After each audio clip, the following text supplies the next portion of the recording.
I'm going to discuss with you the Wantable box, but let me explain some stuff first. Why am I wet? Well, I decided that I was going to take my dogs for a bike ride, and I looked out and it started raining, and then so I waited, and then I looked out and it stopped raining, and by the time I got ready, it started raining again.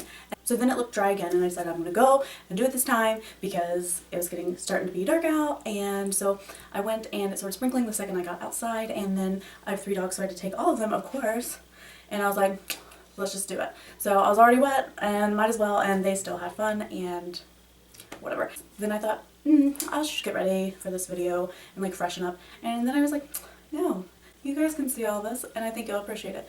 But I did want to show you, when I complain about my mascara issues and like it's really hard for me to find a good mascara because of my oily skin and my long eyelashes, this is what I mean. So see, because you know my face got wet. I'm not wearing any face makeup, but it's extra dewy because of the wetness, oily. But right here is what I'm talking about. Now normally this takes like, with like the Benefit mascaras that I used right before I switched to cruelty free, because I discovered them right before I turned cruelty free. Those did that within 2 hours, 2 to 3 hours. They would also smear a little bit under here. So I try to find mascaras, although there are a lot of good creamy mascaras that look great on everybody else, and they look great on me too. It's just after a couple hours I end up getting this. Most mascaras take about 4 or 5 hours if they're going to do it. I have found the Pure Vixen doesn't really do it. This, what I'm wearing today, is the Pure Fully Charged mascara. If you go to their website, you can get 20% off using the code HelloLash20. And but that's still April 15th, and I hope to get this up before April 15th, but I don't know. So anyway, I just wanted to show you kind of what it looked like. I'm going to put some, so I did look nice earlier today. I tried. Alright, so now I'm wearing what I was earlier. Let's take care of this the best we can. And let's just pretend everything is normal. So after last month's experience with Wantable, I decided I was going to give it a break and just take a break from it. It was my favorite box. I feel like I haven't loved it as much recently, and I don't know if that's just because I was getting it too often, or you know, there aren't very many things that I don't have because I do have a pretty big collection now. But also, there's a few things, and I'm going to discuss this with you, that I think that they might be doing that I don't really appreciate spending $36 to $40 a month on a box for. So I'm going to get into that. I went back to BoxyCharm because, I mean, I really, like at first when I first tried them, I was like, they're okay, whatever. But for $21, and I always love 2 of the items that they send me, normally those 2 items are well above $21. I just think that I'm going to stick with that. It's cheaper, and I get 5 full-size, sometimes 4 full-size items, whereas Wantable, you know, I get 4 items that are supposed to be tailored to me. That's the benefit. But I feel like recently I've only been liking 1 to 2 products. I used to like 3 to normally all of them. So without further ado, I'm going to go over my last month's products and tell you like kind of a review of them, and then I want to tell you some of the things that I feel like it's happening with Wantable, and I'm not sure. I haven't really investigated or anything. Well, I did email them, just as to why I'm going to take a break. Okay? So I got this Color Science Pro blush cleaner, and I didn't try it. It looks like they're one of the companies that kind of might lie about their cruelty-free stance. I'm not 100% sure. I tried to do some research, and they said they didn't test on animals, but it looks like they sell in places that do, and so I'm not really sure. I did ask Logical Harmony to check into this because she like has really high standards for cruelty-free beauty, and especially if it's on her list, like I 100% agree with it. So they haven't responded to her, and it's been like a month because I pretty much, the day I got this, I put it on her list. So they haven't responded, and I do understand that it's going to take people a while to respond, but in the meantime, I couldn't find out anything in my searching, and I'm not gonna use this. So I didn't try the brush cleaner, which I thought was kind of not something that I was too excited about, because I just use baby shampoo and a little bit of olive oil to clean my brushes, so I don't use anything fancy anyway. And this palette was very pretty. I liked the way it looked. I thought it was too expensive for what it was, but I never tried it. They're not my colors anyway. This is Mineral Hygienics, their Sapphire eyeshadow. It's blue. Kind of matches with my backdrop a little bit. It's a little darker. I don't really love having blue on my eye, and I hate loose powders. Like, I'm just not a fan of them. But I did try this, and I really hated it the first time I used it.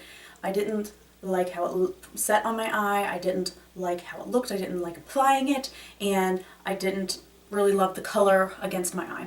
But I was like, I'm going to play with it more because I can't just always be against, like, I really love pigments and stuff like that, like the glittery, soft, like, shiny stuff, so why can't I like this? So I played with it, and I actually decided I do like the Mineral Hygienics eyeshadow. So what I did was I just sprayed water on a brush and put it on wet.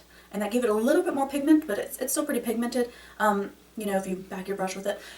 And I was able to place it where I wanted to without getting so much dust flying away and so much of a mess.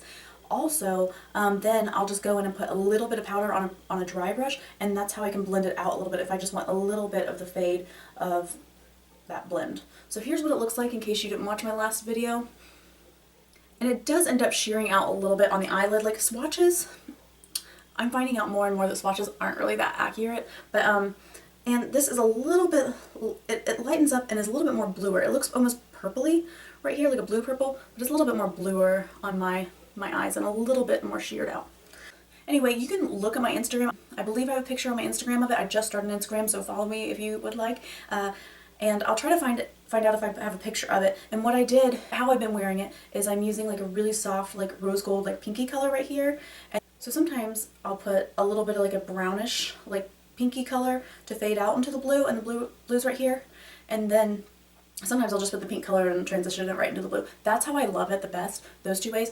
I did try a couple times to put it all over my lid, and I just don't like that against my blue eyes. Like on brown eyes, that stuff looks good. Like brown eye girls, you might really love this.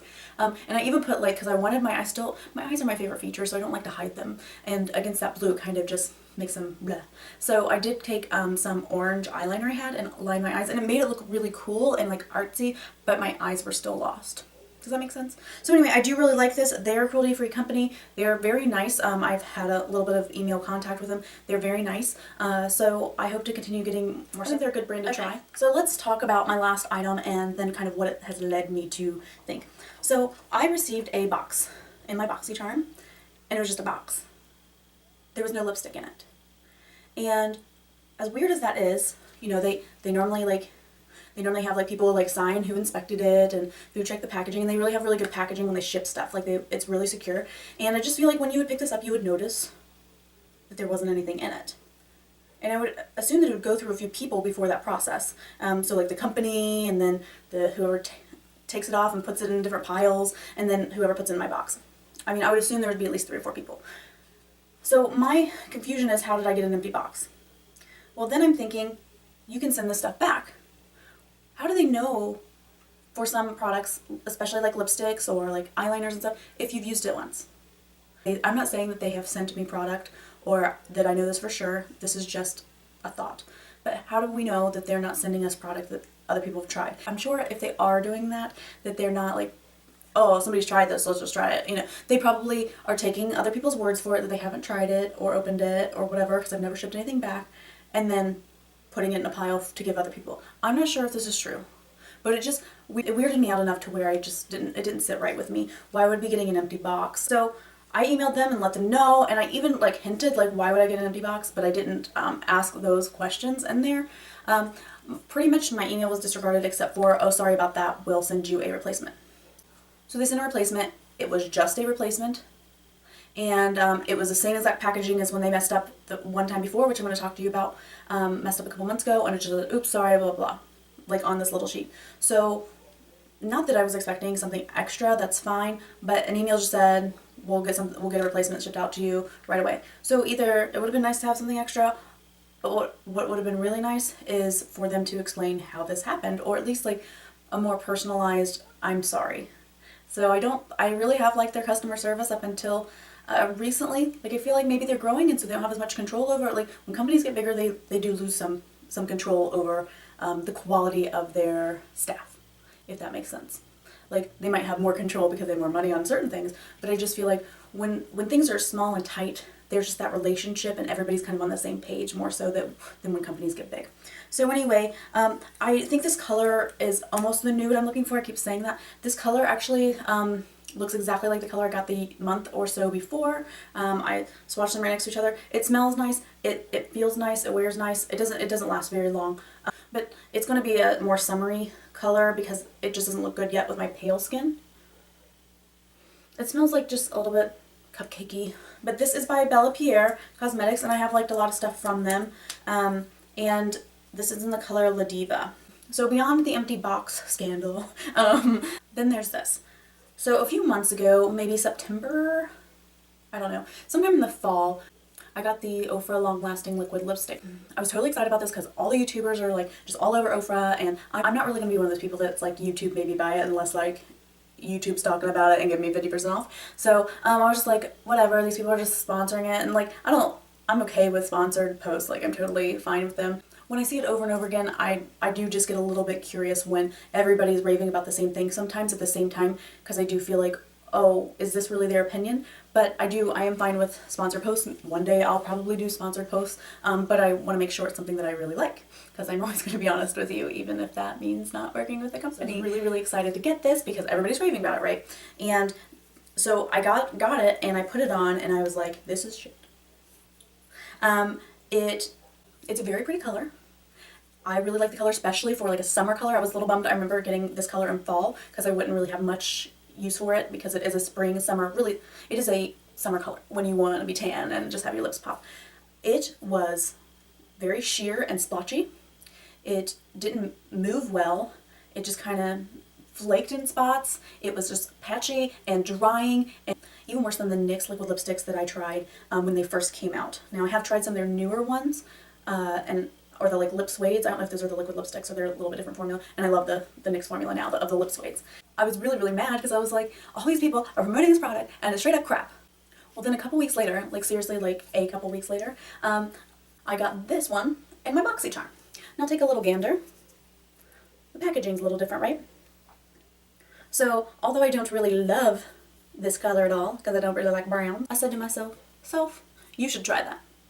So I tried it, and although I didn't love the color, I was wearing it because of the formula. Like, the formula was so much better, and so I was like, how can these be so totally different? I have heard, like, that color kind of changes the formula a little bit. Some brands will have, like, really, really high quality and good formulas for this certain range of colors, but not these, so I thought maybe that was part of it. But then when I was looking at their packages, I was a little confused as to why the packaging was so different. So I did a little research, and this is an older lipstick. And I think they had only recently switched the package. I think it was within, like, 3 months or something like that. Like, I don't think it was, like, this is 5 years old or anything.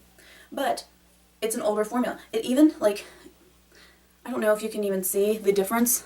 And I haven't worn this since that month that I got both of these because I don't really like the color at all. And you can see, I don't know if you can see some of the cracks. There's little itty bitty, like here's a little crack from where it's drying. But you can probably see, hopefully the camera can see, just like little air bubbles. There's a big crack right here, but there's lettering. There's like a big crack or a big bubble right here. This one has no cracks. It's like a little bit of air bubble right down here by the, and I don't know if that just might be the plastic of the tube, I don't know. So, after learning this, that this was a little bit older, and this was newer, and I like this formula, and this one was completely terrible. I emailed Wantable and I said, I don't know really what's going on, but this Ofra lipstick is not good quality, it's very patchy. I told them all the things that were wrong with it. I said, I'm not sure, but the packaging doesn't look the same as the Ofra liquid lipstick that I got in another box this month. I said, how old is the lipstick, and are you sending us an older formula? They responded by saying that they would send me out a replacement. They're sorry about that. This was a little bit more personable than the email that I just sent. They sent me an email and said that we're sorry about that and that they will send me a replacement that will be brand new. They sent me the same exact thing. The same exact thing. Like, girls, I even like exfoliated my lips and put lip masks on every night to try to make this work. I made the NYX ones work, the ones that I didn't even love. I still don't love them, the old ones that I have. But I do love their new ones again. I love NYX. So anyway, here are the colors next to each other. And actually that kind of looks a little patchy right now. But I don't know if you can kind of tell. They've been on for over 4 or 5 minutes. This is the Daytona Beach and this is the Americano. I don't know if you can kind of tell. It doesn't look as bad as it did on my lips. I don't know if you can tell, but this one is definitely more dry. It doesn't budge, I'll tell you that. It doesn't budge. But this one still is left with a little bit of moisture. It hasn't like completely mattified to my hand, and I know that you're wanting matte. Like, I know that liquid lipsticks are supposed to be matte and they're all going to be a little bit drying, but this one, although it'll budge, it doesn't budge much. So there's a little bit, and that was rubbing real hard. But it's just, it gave, I don't know how to explain it. Like, I just recently tried ColourPop's liquid lipsticks, and I tried their Ultra Satin one, and I tried their matte ones. The matte color and midi dried me out and made me look like I had dead person lips within 2 minutes. Not a joke. It was terrible. It was the worst formula I've tried. I've tried like 6 formulas, so I haven't tried like them all. But like, and then their Ultra Satin lips, I really liked. It looked good. However, they cake right here really quickly and really badly, and then they also like somehow like the wind blows and they like slide up your face. So it's just really messy. And so I do understand you don't want that. My point is, their new formula is top notch. Ofra's new formula is amazing, and their liquid lipsticks are amazing. I'm not a lipstick kind of girl. But recently I've gotten into liquid lipsticks because you can put them on, and for 5 or 6 hours at least, you're normally good. I don't like lipsticks because I don't like to have to mess with them. I want to do my face and go. And so I've been really big into liquid lipsticks. So this kind of really bummed me out. After them giving me makeup that other people might have touched and giving me an old formula, I just don't, something is just not sitting right. So I'm not sure. Again, I have done like very mild research on this, and I don't know. I will probably try Wantable again. Maybe I just need a break. However, for $36 to $40 a month, I should be getting brand new products. I should not be getting stuff with empty boxes or old formulas, you know. So I'm just, they probably got this on like a really big discount, or maybe Ofra just sent them all their ones. I wouldn't think Ofra would want to send one of their bad formulas out. I'm not sure. I feel like I can get better deals on better quality products from BoxyCharm, or even Ipsy is kicking butt right now. So I'll spend my $36 elsewhere. Also, there's a new cruelty-free box coming out that I shall be unboxing for you. It's called the Benevolent Box, and I will leave that below. I do believe there's some sort of discount if you sign up early because it's launching next month. Don't quote me on that, but I'll leave it below. And check them out. One of the girls who's in charge is a longtime subscriber of mine, and she has been sweet as pie. And I'm really excited because this would be my first cruelty-free box. I've been looking into the other cruelty-free boxes. I'm just really excited to try a cruelty-free box. It just makes me happy, you know? All right. I have rambled and rambled and rambled. I really wanted you to understand like what I was talking about. I don't want you to think I hate Wantable, but I also wanted you to know kind of my experience, because I raved about it and raved about it for a really long time. And rightfully so, they did a really good job for a really long time. But me being the honest person I am, I just really felt like you needed to know some of the background stuff that I've been learning a little bit about, and why, since this is one of my most popular like beauty related videos, I just felt like I needed to let you know why it's not going to be around for a few months, okay? Good night. So these are my still kind of wet dogs. And she just burped. Did you hear that? He has a kind of a self-drying coat. He doesn't stay wet for long. He just looks crispy. So he's pretty much dry. He just looks crispy. But she's still a little wet. Look at the camera. Can you come here? Oh wait. Okay. Look at that wet face. Look at that. And she'll stay wet for hours. Anyway, thank you for watching. If you are thinking about getting a pet, please check your local rescues and animal shelters, and you can get something like this. Check out my new videos that are coming out. I will do my Mandy's Magnificent Monthly Must-Haves. I'm contacting the brands to see if they will give you a discount currently. And then on my birthday's in a week, probably by the time you watch this, it'll be like a couple days away. I'm thinking I'm going to film like another prom tutorial and hair tutorial. I've never done one of those before. So stay tuned. Thank you so much for watching. Wave. Wave. She normally waves with both paws.